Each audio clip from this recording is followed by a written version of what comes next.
Thank you for joining us and welcome to this special Space News Live event. I am Sandra Irwin, Senior Staff Writer at Space News.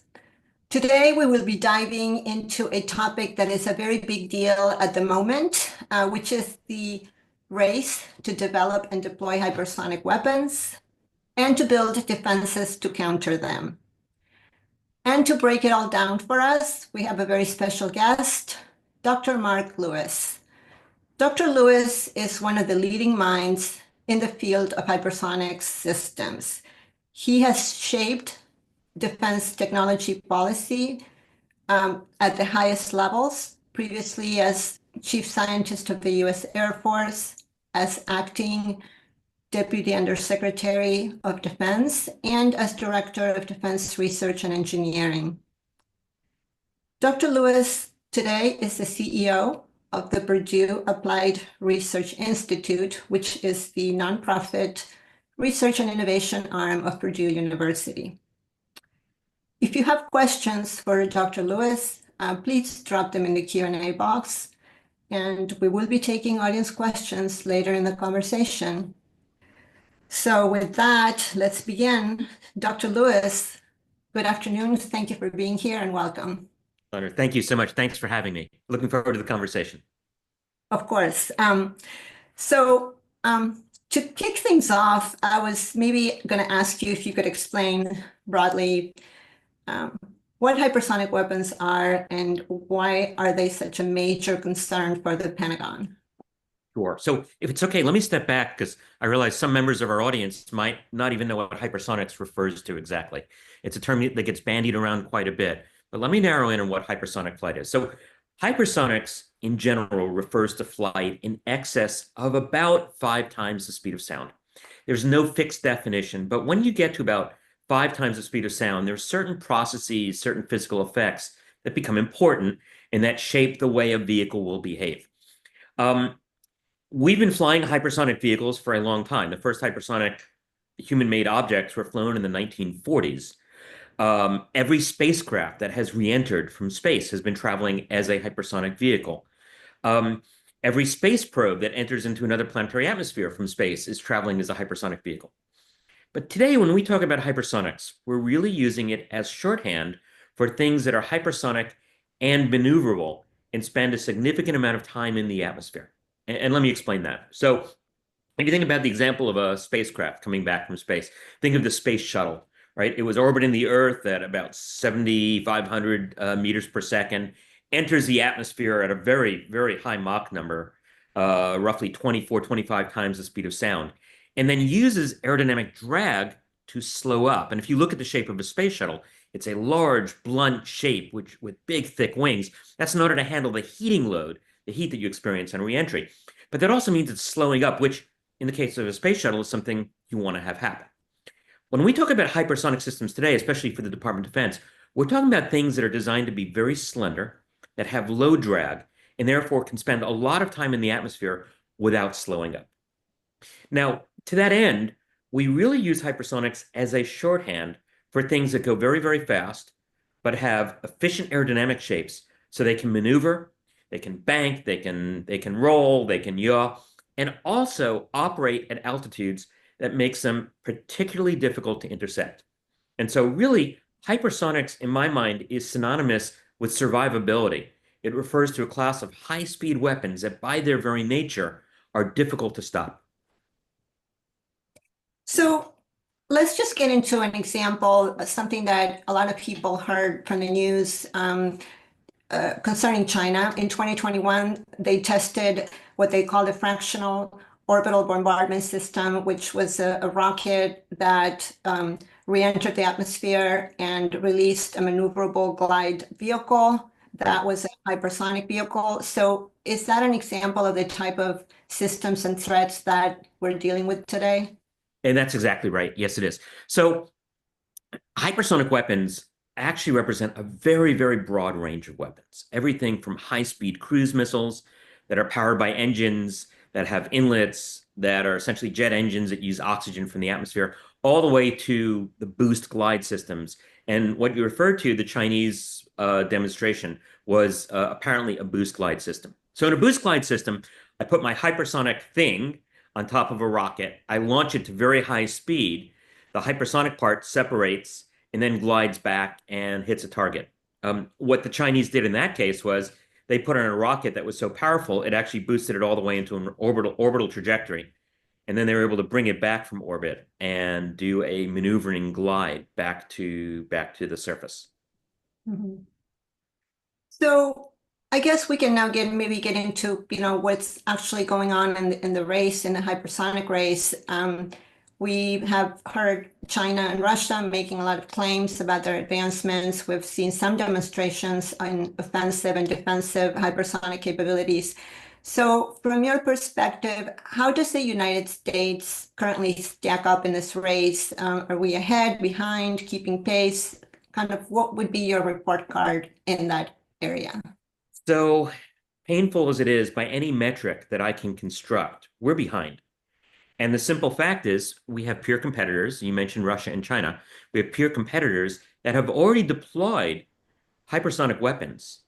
And in the case of Russia, have already used them on the battlefield. And we right now are still in the research and development phase. Now, I said that's painful. It's painful because hypersonics is a field that was essentially invented in the United States. Right? We did all the fundamental research. American researchers flew the first hypersonic human-made objects throughout the 1960s, the 1970s. It was the United States that was leading. We developed most of the concepts. We developed most of the technology that goes into these weapon systems. And so we allowed ourselves to be leapfrogged. And our peer competitors aren't even being quiet about it. I mean, the Russians bragged about using hypersonic weapons in Ukraine. The Chinese have paraded their hypersonic weapons in military parades to show them off to us and to the world. So we are definitely playing a game of catch up. So going back to your time in DoD, when you were there, and there was a lot of discussion about the need to invest in hypersonic technology and testing, and at the time, Undersecretary of Defense Mike Griffin, he made some comments to the effect that China was testing 20 times more hypersonic, or testing at a 20x pace as the United States. So what has happened since that time? Have we moved forward in any significant way? And why has DoD sort of not moved as fast, perhaps, as you would have liked? So, I'm glad you mentioned when Mike Griffin came in as the Undersecretary of Defense, he was the inaugural Undersecretary of Defense for Research and Engineering. Mike was handed a list of priorities that came out of the National Defense Strategy, and hypersonics was on that list. And Mike very quickly declared that hypersonics was his top priority, which at the time I think was very appropriate. I joined that team in 2019. And by the time I joined the team, hypersonics was no longer the very top priority, microelectronics was, but hypersonics is a very, very close number two. So our group, we had hypersonics at the very, very top of the list. I want to give you a sense at the time. So this is the 2019-2020 timeframe. So we had Mike White as our principal director for hypersonics. He was developing the roadmaps for the Department of Defense. He was establishing what direction our programs needed to go in. We had Dr. Jillian Bussey, who we brought in as the head of the Joint Hypersonic Transition Office. We had a team that was developing the plans that would get us to deployment. And at that time, we were talking about deployment by 2023. A particularly significant event. So in January of 2020, Mike White presented to the then Secretary of Defense and the Deputy Secretary of Defense what became known as the Hypersonics Acceleration Plan. And that was a plan which not only wanted to deliver the capability, but to deliver it at scale. And let me explain what that means. So I've always argued it doesn't accomplish much if all we do is develop, one or two or a handful of hypersonic weapons and put them in tubes somewhere. We need to deploy hypersonics at scale. We need to deploy hundreds, ultimately thousands of hypersonic systems and multiple types of systems, air-breathing cruise systems, boost glider systems, all right? So that was the plan that Mike White and his team developed and presented and was accepted by the Secretary of Defense. And not just Secretary of Defense, but each of the service secretaries. So January 2020, You had every single service leader stepping up and saying, this is a top priority for us. We're going to pursue it. And you saw it across the board. The Army had very aggressive plans. They're going to deliver their first truck-based hypersonic systems by the end of 2023. The Navy had very aggressive plans. They're going to be deploying hypersonic weapons on the Zumwalt class ships. And of course, the Air Force had the Arrow program, which was building on a DARPA boost glide system. All right. So that was 2020. Well, here we are more than 5.5 years ago, a few years from then, and sad to say we don't have our deployed systems.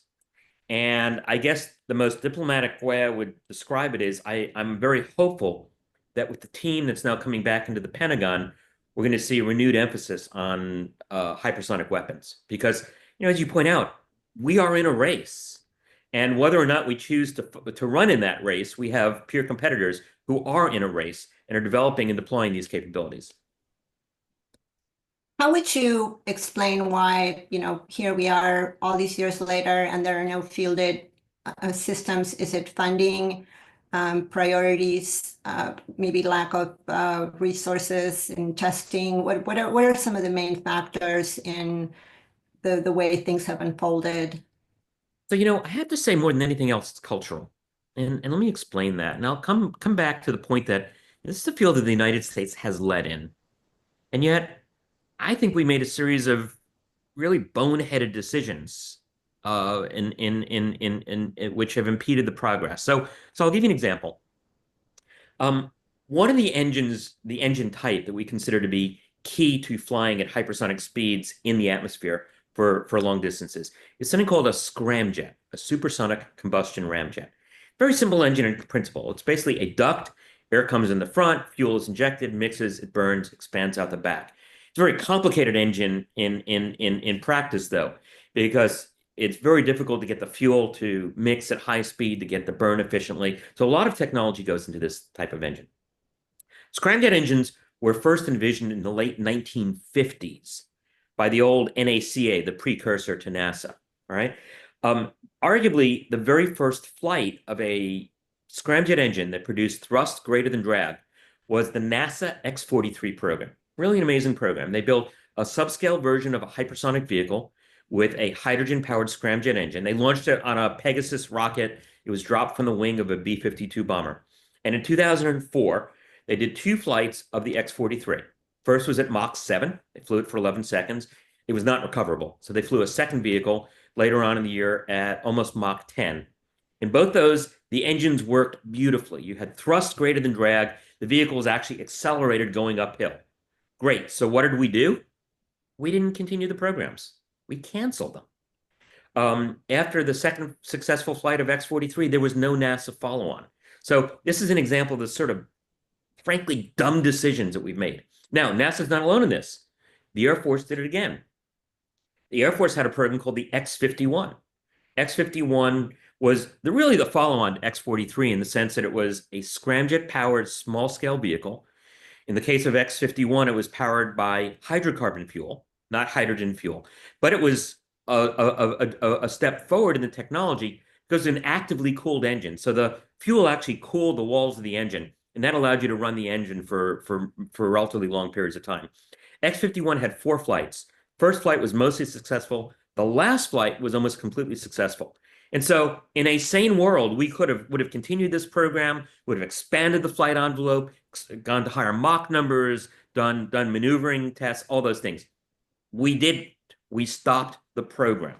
And the result is, if you look at, the first flight of X-51 occurs in the 2010 timeframe, and we didn't fly another scramjet vehicle until about a decade later as part of a DARPA program, because essentially we had to restart all of our activities. So this is an example of the decisions that we've made that have set us back. You mentioned testing. That's another example. If we look at our peer competitors, they have been investing heavily in ground test and flight test. You gave the example that Mike Griffin used to cite of the number of flight tests that the Chinese were doing. They were testing at about an order of magnitude more frequently than we were. And not surprisingly, they were much better at it. If you looked at their success rate, they had much more successful tests. And it, it's not surprising. Practice makes better. If you look at wind tunnels, I mean, the Chinese have invested heavily in wind tunnels while we were shutting wind tunnels down. Um, so that's the bad news. I'll give you a good news part of that, and that is that some saner minds have prevailed. Starting back when Griffin and our team was in the building and continuing. And I want to give a special shout out to an organization called the Test Resource Management Center. It's run by a gentleman named George Rumford, and they have absolutely jumped into the world of hypersonic testing. George's hypersonic lead is a fellow named Jeff Wilson, and between the two of them, they have figured out ways to invest heavily in developing ground test capabilities and in developing flight test capabilities. So, for example, they have a program called MACH-TB, which is a flight test program, very, very much needed, relying on a range of flight test capabilities. Their investments in ground test facilities, building new wind tunnel complexes, are also quite extensive and are aimed at getting us back into the game. Because if you can't test this stuff, you can't develop it. If you can't develop it, you can't deploy it. Well, since you mentioned the MACH-TB program, I should do a shameless plug for a story that we did in the March issue of Space News magazine focused on the MACH-TB program and how they are bringing in commercial companies, commercial systems to try to accelerate testing. And of course, to your point about perhaps under this current administration, there will be a different focus. The Deputy Secretary of Defense, Steve Feinberg, he was previously owner of Stratolaunch, which is one of the companies that has created a hypersonic test bed for Yes. commercially based testing. So I guess in your mind, is that a sign perhaps that we're going to see an acceleration and more funding, and kind of what is your forecast of what we may see in the next few years? So I'm very bullish on hypersonics. I think we're gonna see very steady, consistent funding, and I'll explain why. First, you mentioned something that I think is very important right now in the landscape, and that is the amount of private investment that's going into hypersonics. So you mentioned Stratolaunch. They're doing some really exciting things. So Stratolaunch has built this reusable flight test bed, and full disclosure, I actually do technical advising to Stratolaunch. So. But they've developed a vehicle called the Talon vehicle, which is a rocket-powered hypersonic flight test bed, which is reusable, which is really important because you can put your experiment on a Talon, fly at the hypersonic speeds, then the vehicle lands, and you can take your experiment off the vehicle, you can see what happened, and then that vehicle flies again, so it reduces the cost of testing. There are other companies, Varda Corporation, another one that I help advise. Varda is doing reentry capsules. So they launch stuff into space and then they do hypersonic reentry. And again, it's a flight test opportunity.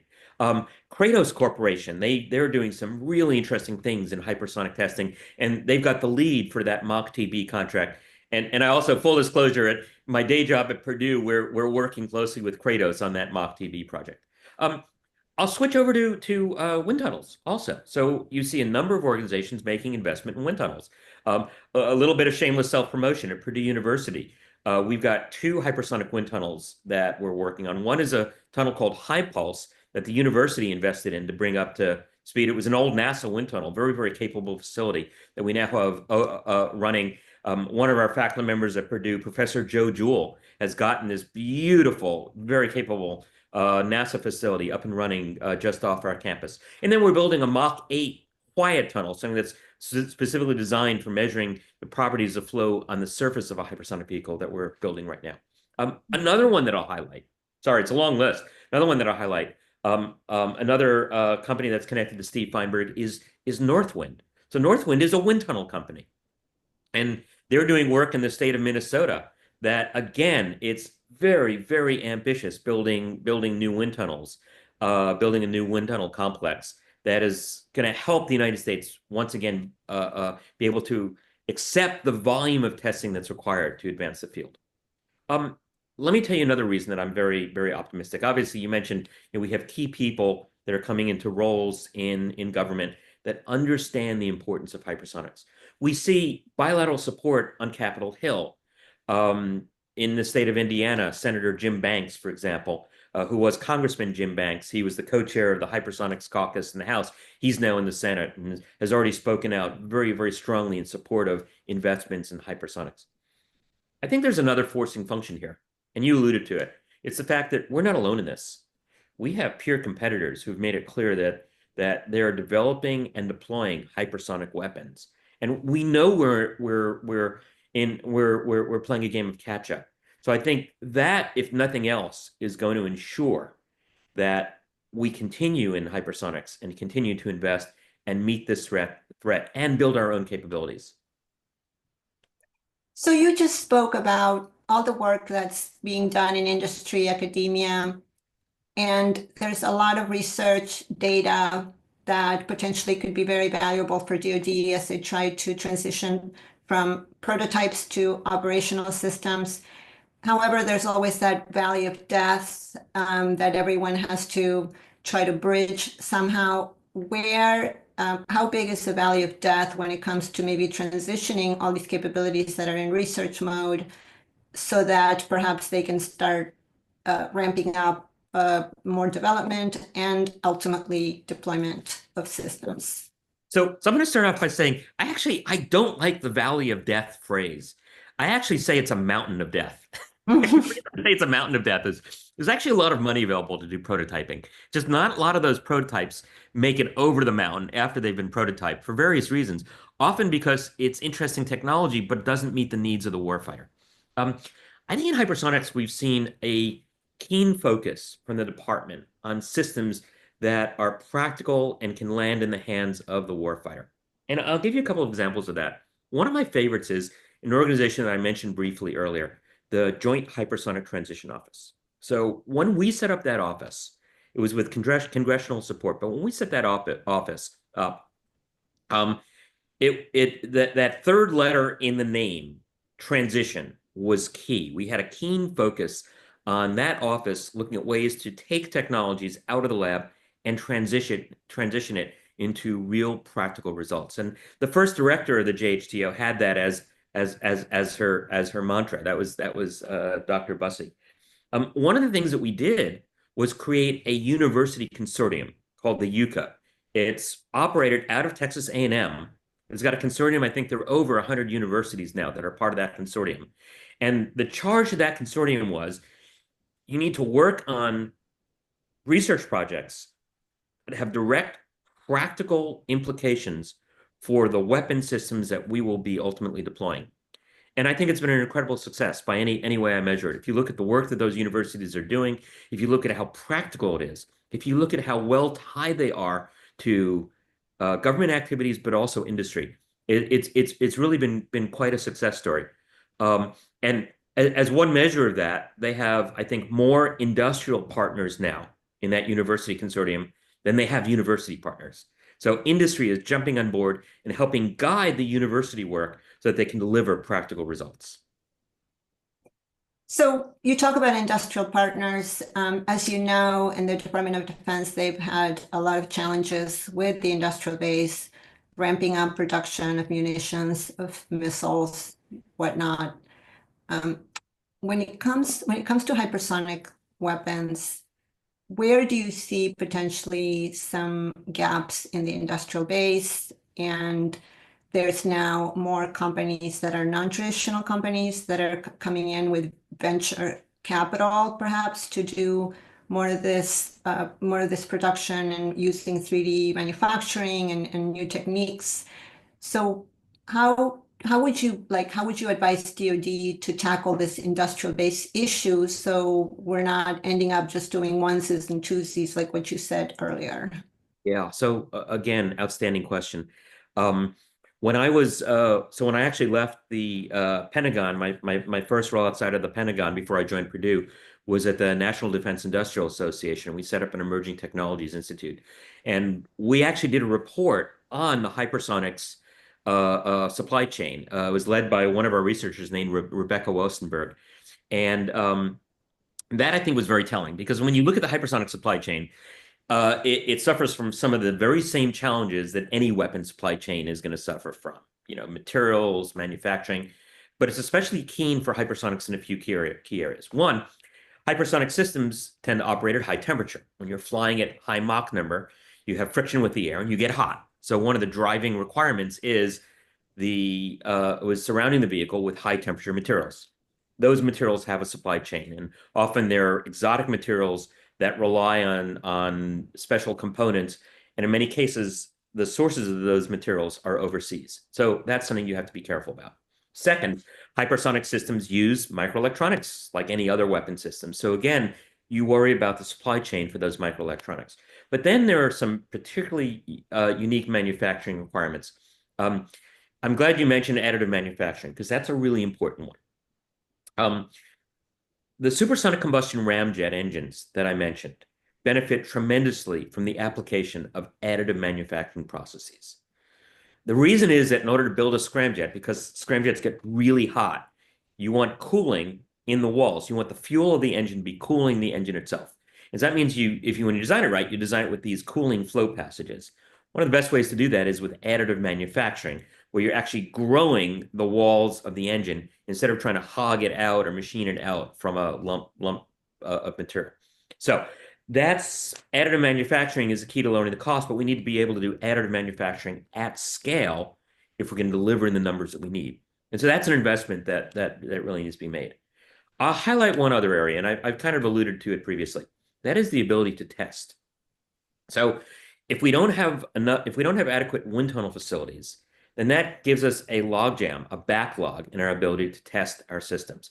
If we don't have flight test capabilities, then that again gives us a backlog in our ability to test our systems. So right now, we actually have a huge backlog, right? If you have a hypersonic system that you would like to test in one of our national wind tunnels, you're looking at the minimum right now of about a 6-month waiting period before you can get into that facility. In some cases, it's even longer. And I've heard up to 2 years in some cases to test your system. Now, it's even worse than that, because with this shortage of wind tunnel facilities, if you do get your test window, you go to your wind tunnel, if anything goes wrong, your model doesn't work right, your instrumentation doesn't work right, if the wind tunnel is down for some reason, you're kind of out of luck because there's someone in line behind you. You don't get extra time. If you do your test and everything works out great, and you realize, oh, I should have done more data points, I should have looked at envelope expansion. Well, once again, you're out of luck because they're so overbooked. There's someone coming in right behind you. So solving that logjam by creating more facilities, I think, is absolutely essential as part of this supply chain solution in order to deliver the numbers of hypersonic systems that we need. How do you think this, perhaps this transition to more higher production of offensive weapons, how is that going to support the defensive side of the equation, which is now the administration looking at a missile shield, Golden Dome, where you would have space sensors, but then you would need a lot of interceptors. And right now, they're just trying to develop the concept and the architecture, and there's a team of people in DoD racing to put that together for the president by the end of the month. So what is your sense of, do we have the technology to pull this off, and how does the hypersonic testing program perhaps help support that initiative? Yeah, so let me start up with the declaration that offense and defense go together. In some cases, the best defense is a strong offense. That old adage is actually true. So I'll tell you a quick little anecdote. Because back in 2016, I had the opportunity to chair a committee that was looking at how we would defend against hypersonic systems. And we had tremendous support from the intelligence community. We went through several questions. First was at the time, so this is now 10 years ago, but at the time we were assessing, were the reports coming out of the intelligence community about the magnitude of foreign investments, were they accurate? And we concluded, yes, they were. And then the next part of this was, what's the response to this? And we looked at a range of technologies that could be deployed against hypersonic weapons. The first thing I'll point out is that you step back and say, why do you build a hypersonic weapon in the first place? And it's because they're hard to stop. They're survivable. And they also get inside an opponent's decision process, right? So if I'm moving really, really quickly, it's harder for an opponent to figure out what I'm doing, what my intentions are, where I'm going. And that's why I emphasize that hypersonics isn't just speed, it's a combination of speed and maneuverability and the altitudes at which they operate that make them particularly difficult to detect and to track and to figure out what their intentions are. All right, so hypersonics is all about survivability. Having said that, they are difficult to stop. They are not impossible to stop. And there are a number of ways you can do it. The first is hitting a bullet with a bullet. So you have a hypersonic defensive system that stops another hypersonic weapon. And there are ways to do that. There are times in a hypersonic system are particularly vulnerable in its flight. That's always a challenge. Hitting a bullet with another bullet is a technical challenge. It's especially difficult because there's a simple rule of thumb that says that a defender trying to stop an aggressor has to be about 3 times more maneuverable than the thing it's trying to stop.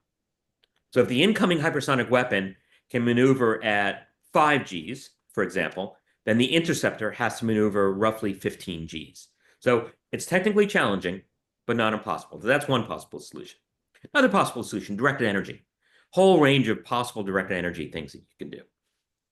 You know, blinding sensors, damaging surfaces, things that would impede a hypersonic weapon. In some cases, maybe not destroy it, but if I can prevent it from reaching its target, that's probably just as good. And then third things you can do is use the weapon's energy against itself. So I do some solution where I'm, throwing up a wall of metal. I'm, a gun-based solution, various things that put obstacles in the way of the hypersonic system that when it hits, as soon as when you're traveling at Mach 5, anything you hit is going to be devastating. So the bottom line is there are ways to stop these systems, but it's difficult. Now, if you look at any defensive system looking towards the future, it's pretty clear that our competitors are investing in hypersonics, and hypersonic systems will be part of their offensive strategy. So I would submit that any defensive system that we're looking at for future weapons has to take into consideration hypersonic capabilities. Is there a scenario that you could have hypersonic interceptors that would be ground-based inside the atmosphere, and then if they wanted to do it from space, would you have to have a different type of hypersonic missile? How would you recommend that they set that up? I wouldn't make a recommendation right now. And the reason I said there's several reasons I say that. One is I'm convinced that hypersonic defense will actually have to be a layered defense. And my very close friend, the Air Force former Air Force historian Dick Hallion, liked to draw an analogy between the way you defend against hypersonic weapons and the way we defend against the kamikaze waves in World War II. If you remember, during World War II, towards the end of the war, when Japan realized it was fighting a losing war, they began to launch, manned airplanes at our Navy. And originally it was devastating until the Navy figured it out. And the way the Navy approached it was with a layered defense. At first, you deploy airplanes out front to try to stop whatever they can. Then you have, longer range artillery, and then you have shorter range on the ship. And that proved to be very effective. I think you're going to have to do the same thing with hypersonic systems. You're going to have layered defenses because they're not going to be shooting 1 or 2 at us. They're going to be shooting salvos at us. So you want to deploy all the capabilities that you have. It's also important to remember, going back to one of my earlier comments, hypersonic weapons are basically a wide range of weapons. Large boost glides, smaller boost gliders, tactical boost gliders, and air-breathing systems like cruise missiles. And so to effectively defend against these, you have to take all of these systems into account. So I at this point, I wouldn't say that's the way to do it. That's the solution. I think you really have to continue to explore all these various options before you reach a final system architecture. Does DoD also have to improve their capability to collect data from space sensors and transmit that data so that they can actually intercept a threat at a high enough speed? I mean, that seems to be one of the difficulties that they have with today's technology, that the latency. You're exactly right. Yes, how would you fix that? Yeah. So in fact, one of the major investments that we made it was through the work of the Space Development Agency and the Missile Defense Agency, was the HBTSS, the Hypersonic Ballistic Tracking Satellite System, designed to do exactly what you described. So before HBTSS, our systems really weren't adequate to detect and track a hypersonic vehicle. And you step back and think it's actually really challenging to track a hypersonic system, and I'll explain why. So a more conventional system, a ballistic system, ballistic weapon, if you see it launch, it's mostly governed by the laws of gravity. So as soon as you see it launch, you have a pretty good idea what it's going to do, where it's going to go, what its target is. A hypersonic system, because of its ability to maneuver in the atmosphere, complicates that, right? If I see a hypersonic vehicle launch, I won't know where it's actually headed. I won't know its exact trajectory because it'll be able to use aerodynamic forces to change that trajectory. So tracking suddenly becomes more complicated. Hypersonic systems, by their very nature, are traveling at high speed. So being able to do that quickly becomes essential if I'm going to be able to act against it. So that's why the HBTSS is such an important system, and I think it's one of our great successes that rolling that system out has been one of our great successes. And I really tip my hat to both the Missile Defense Agency and the Space Development Agency for delivering that capability. Yeah, of course. So we shall see, we shall see how that goes. There's going to be more launches in the next couple of years. Exactly. So I do want to allow time for audience questions. I know there's been a lot of questions coming in. So my colleague, Dan Robitsky, has been monitoring. So Dan, over to you. Do we have some questions for Dr. Lewis?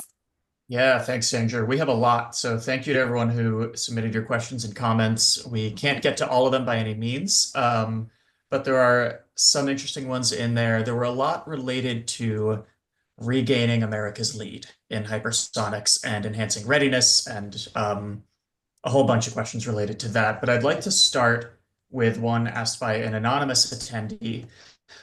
Coming from Purdue, what do you see as the key remaining academic research questions that are helping the US to reaccelerate readiness, or are we beyond fundamental basic research? I know you talked about some of the testing logjams, but are there fundamental science questions to be answered? Yeah, I love that question because, at my heart, I'm a fundamental science guy.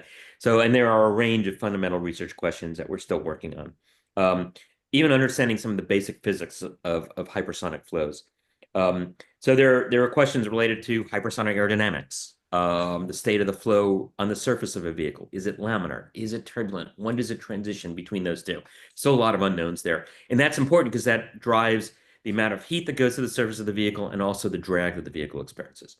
There's fundamental work to be done in materials. I mean, we've got high temperature materials today, but we're really at the cusp, I think, of a materials revolution in developing practical, low-cost hypersonic materials. I think there are some interesting fundamental questions related to testing. So developing the diagnostic techniques, for example, for enhancing what we do in wind tunnels, but also enhancing what we do in flight test. Our understanding of computational techniques. So one of the great success stories from the research community in hypersonics has been the development of exquisitely accurate modeling and simulation tools. And I'll especially call out the work that's been done at the University of Minnesota.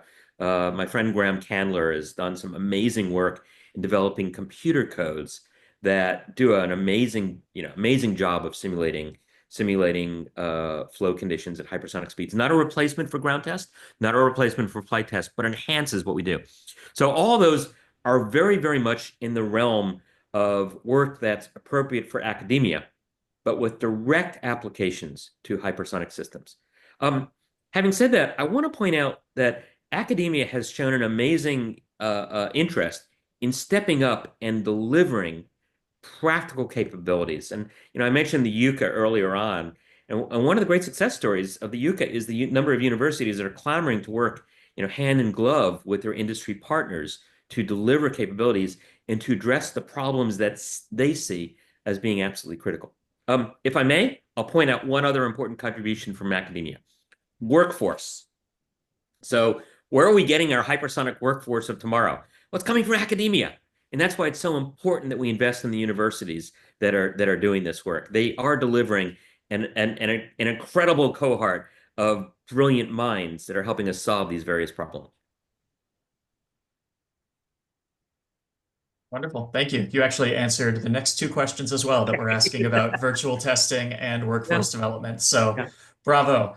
I would like to ask another question then from another anonymous attendee, actually, but given the broad nature of hypersonics and the nature of government budgets, not unlimited, what do you see as the priorities for the US? Vehicles, scramjets versus glide bodies, offensive versus defensive capabilities. You did address that they're kind of the same question. Payloads, sensing and tracking, how do we actually identify and then pursue these priorities? So right now, my number one priority is deploying systems. That's, to me, drives every following priority. So we need to deploy and we need to deploy quickly. So how do we do that? We actually have existing systems that are very close to deployment. The Army's long-range hypersonic weapon system is very close to deployment. It was actually already supposed to be deployed. They had some delays, but I think putting an emphasis on getting that system into the hands of our warfighters is important. The Navy, right now, they're outfitting the Zumwalt-class frigates to handle hypersonic weapons. So again, very close to deployment. One system that I'm particularly keen on is the Arrow system, which the Air Force developed. So Arrow was the Air Force's deployable version of the DARPA tactical boost glide. So it's a small boost glide system that launches from underneath the wing of an airplane. The frustrating thing about Arrow is the Air Force basically could flip a switch and go to deployment tomorrow if they wanted to. It's been proven out. It's been flight tested. It worked extremely well. And so one of my priorities would be moving Arrow to production. I have another priority. You see, I have a lot of priorities because hypersonics is more than one thing. I'm a huge fan of the air-breathing hypersonic cruise missile systems for various reasons, not the least of which is cruise missiles have some unique attributes. They package really well. They go really far in a tank of gas because they're using oxygen from the air instead of carrying oxygen in as part of their fuel. The result is I can build a cruise missile system that is small enough that I get a lot of them into a bomb bay of a bomber or underneath the wing of a fighter jet. And I can also probably keep the cost down on a cruise missile. So in my ideal world, we do Army system, Navy system, we do the Arrow system, but we also put a very, very strong emphasis on delivering the Air Force's hypersonic cruise missile, and then looking at other cruise missile systems, including the Navy Halo system. Great. Gerald Walker asks if you can give some examples of commercial non-military use cases for hypersonic technology. Oh, so there are certainly some. Look, I'm gonna argue that the driver right now is the military applications. You've got a number of companies right now that are looking at, for example, commercial hypersonic vehicles. And my own view, I always say there is nothing that would thrill me more than seeing a reusable hypersonic commercial jet. Oh my God, that would be, an amazing development. And anyone who's ever flown from, the United States to Australia would appreciate the value of doing that at hypersonic speeds. So I think ultimately we'll see those, probably not in my lifetime, maybe in my grandchildren's lifetime. But you see some small scale. So I mentioned Varda Corporation, for example. They're doing some scientific testing. Some of the stuff that they do is applicable to the military, but some is applicable to fundamental science, fundamental research. So I think commercial applications are there, but it's the military applications that are driving things. Cool. I'd like to ask you a two-parter, if that's okay, because again, many of the questions were focused on regaining U.S. leadership and sort of jump-starting this industry, whether it be through testing and whatnot. So Philip Kuntz asked near the start of our conversation, how do you expect smaller startups and defense companies to participate and get funding in the hypersonic market, whether it's materials, testing, or engine capabilities? I might reframe them as how might they get involved or find funding? And then broadening even further, Helen Haxel White asked, do you think international collaboration is the most effective way to progress hypersonic missile development? So I would also reframe that as what is the international role here? Sure. So let me start with the first question. I think it's an excellent Sure. question that I mentioned. We have a number of small companies that are getting into hypersonics, and they're getting they're getting funding from various sources, including private venture capital, but also DoD funding. Um, I'm a huge fan of the SBIR program. Some amazingly positive things have come out of the SBIR STTR program. And there's a long list of hypersonic companies that have gotten their start under SBIR support. So I think that's important. I think we also see a number of small companies that are teaming with some of the larger companies.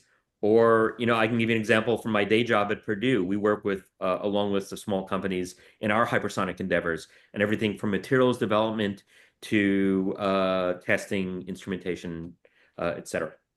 So those opportunities are there, and I would be surprised if those opportunities don't continue and are expanded under the leadership team that's coming in with this administration. International partnerships. We have some absolutely key international partnerships, and let me highlight one in particular, and that is Australia. So Australia has been partnered with us in hypersonics for decades now. When I was Air Force Chief Scientist, we kicked off a program called HiFire, which was a hypersonic test program that launched out of this Australian base in the outback called Woomera. Turns out to be an amazing place to do hypersonic testing. It's this flat piece of land out in the outback, great place to launch stuff. If it lands on the desert floor, you go running out, you pick it up, you can look at it. And we tend to splash things into the ocean. The Australians can land things and recover them. So that was something that was really important that we got from Australia. But we got something else from Australia. The Australians, though obviously a small country, have had a long history of contributing to the field of hypersonics. Arguably, the Australians flew the very first supersonic combustion ramjet. So I mentioned NASA flew the X-43 in 2004. It was the first scramjet that had thrust greater than drag. The Australians flew a scramjet in 2002 that had sustained combustion.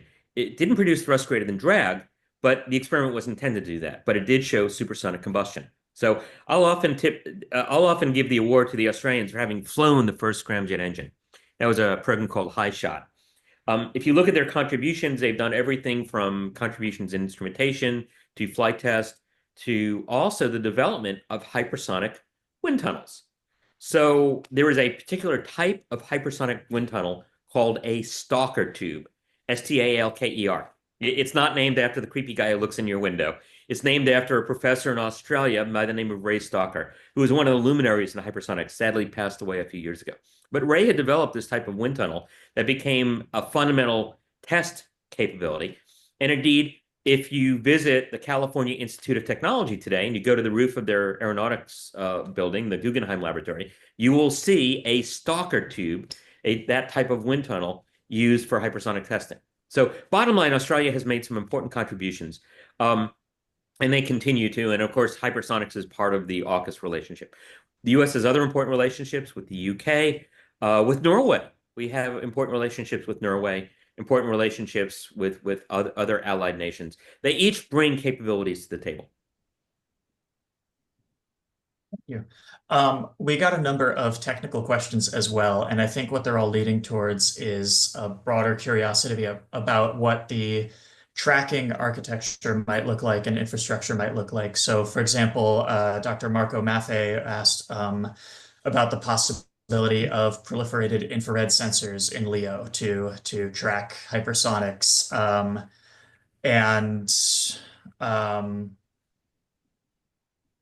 Mark Schmidt asked about challenges in GPS navigation. Another anonymous attendee asked whether a LEO constellation would be able to track these weapons or if something fundamentally new is needed. I'm wondering if you can talk broadly about what it will take technologically to actually address these challenges and whether we have the infrastructure today.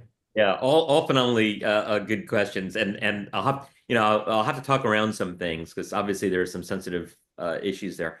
So let me first address the challenges with tracking a hypersonic weapon. So I mentioned several earlier, just the speed, the fact that it's maneuverable, so it's a bit unpredictable. But altitude is also an issue. So hypersonic weapons, designed properly, operate in at particular altitudes that makes them difficult to see, right? They're low enough in the atmosphere that I don't have much of a look over the horizon to see them coming. Traditional ballistic weapon flies to really high altitude, so it gives me a large angle at which to see it. I don't have that with many of our hypersonic systems. And you say, okay, great. Well, then I'll just observe it from space. Well, the problem with observing with space is they're at altitude such that if I'm looking at a hypersonic thing, let's say I've got an infrared sensor looking at the heat signature, I'm generally looking at it against the background of Earth, which is also a warm object. So if I've got a lofting weapon at high altitude in space, I can look at that weapon in most cases against the background of space, which is a cold background.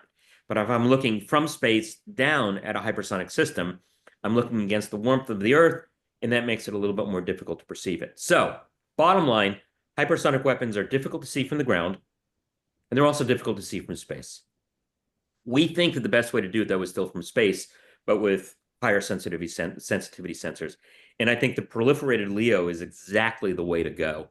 And that, of course, is why the Space Development Agency is pursuing their architecture for the current hypersonic ballistic tracking system. You need lots of sensors. You need to be able to respond quickly. You need to have those systems communicating with each other so you can do a handoff. There'll probably be multi-layers of sensors where, you detect it and then, you find, fix, track, target. So you detect it and then you track it and you retain custody of that weapon across its trajectory. And that's going to require handoffs between multiple systems. And that's why you've got both the Space Development Agency, but also the Missile Defense Agency involved in these activities as well. Great. Well, thank you to everyone in our audience who added to our conversation. I know we have a couple minutes left, so I want to hand things back to Sandra for any final questions or remarks. Thank you, everyone. Thank you, Dan. And thanks, everyone, for all the thoughtful questions.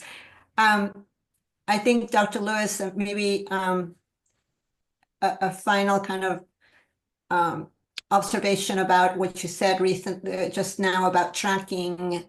I mean, it seems like this Golden Dome program is going to have a lot of questions, and I think they do have a lot of challenges, technical challenges to address. So I guess what is your sense of the access to expertise and knowledge? I mean, a lot of the experts that the nation has had for decades maybe are no longer around. Do you think that there's sufficient level of expertise to be able to address these issues right now? So actually, I do think there is strong expertise. And I'll tell you another quick anecdote, because for years, I and colleagues would go to our hypersonic conferences, our summits, our workshops, and it was all the same faces. And now we're seeing so many new faces, so many young faces. I go to, meetings at American Institute of Aeronautics and Astronautics. Last week, I was at a summit at the Air Force Research Lab, and I'm looking around the room. It's like all these younger early career faces, people jumping in. They see the excitement of hypersonics. They see the challenges of hypersonics. They want to step up and help our nation. If I could leave with one thought, and that is, we talked about some of the challenges. We talked about some of the opportunities. I would also emphasize one of our remaining challenges is cost. Just getting the cost of these systems down to a level where they're controllable. We'll never have hypersonic systems in large enough numbers to have an impact, no pun intended there, never have them in large enough numbers if we can't get the cost of those things down. And that means controlling cost of materials, controlling cost of manufacturing, controlling the cost of deploying these systems. And so I leave that as a challenge to the community. We won't produce the effects that we want to produce if we're just delivering weapons in small numbers, onesies, twosies. There's no deterrent value there. We need to be delivering them in the hundreds and in the thousands, and that means the cost per effect, not necessarily the cost per unit, but the cost per effect of these weapons has to be affordable. How do you break the cycle? Because companies in the industry will say, we don't have the funding to be able to mass produce because DoD only makes small numbers of orders. So they're waiting for the government to ramp up funding so they can mass produce. so then the cost will go down. So how do you break that cycle? Because it seems like we've been hearing that for a very long time. So I think the burden is actually in the government in this case, and it's the government demand signal. So when we rolled out in the 2020 timeframe, when we rolled out the hypersonic roadmaps and acceleration plan, I had so many people from industry saying, okay, we've seen this movie before. Lots of funding is available, you get us all ramped up, and then the funding drops out and we go through lean years. And then a few years later, you're ramping up the funding. And how do we know it's different this time? And at the time, I argued it was different. And it was different because of the threat that we're facing, because we've got competitors. I think government needs to continue that message. I think government needs to establish we are serious and we're in this for the long haul. And industry, if you make investments, those investments will be well placed. And there are going to be some tests of this. All right. I mentioned, for example, Stratolaunch. So Stratolaunch is a capability that was mostly funded by private sources. It was patriotic Americans who saw the importance of hypersonics and wanted to deliver a capability to the government. The burden is now on the government. Burden is now on the government to step up and say, okay, industry, you've built this capability, you've invested your own money, now we're going to use it, and we're going to show you that those investments were worthwhile. Everyone's watching that. That's true for other companies like Varda, that have made their own investments, that are waiting for the government to step up and start using these systems that they provided. Same thing for us at Purdue. I mean, in my organization, Purdue, the university has invested about $45 million into building this hypersonic wind tunnel complex and manufacturing complex. And now we're looking at the government saying, okay, we've made this investment. Time for you to come in and help us and utilize this capability that we have built for the nation and show us that those investments were worthwhile. And so I think everyone's going to be watching, and I'm very confident the government right now is going to make the right decisions. Well, thank you for that point. Demand signal, very big deal. And of course, the 26 budget, defense budget coming out perhaps in a few weeks. So we will see if they deliver on that commitment to leverage the investments from the industry. So with that, we have reached the end of the hour, and I would like to thank Dr. Lewis for such an insightful conversation. Also, many thanks to all of you for participating, for your thoughtful questions. And thank you again, and have a wonderful day. Thank you.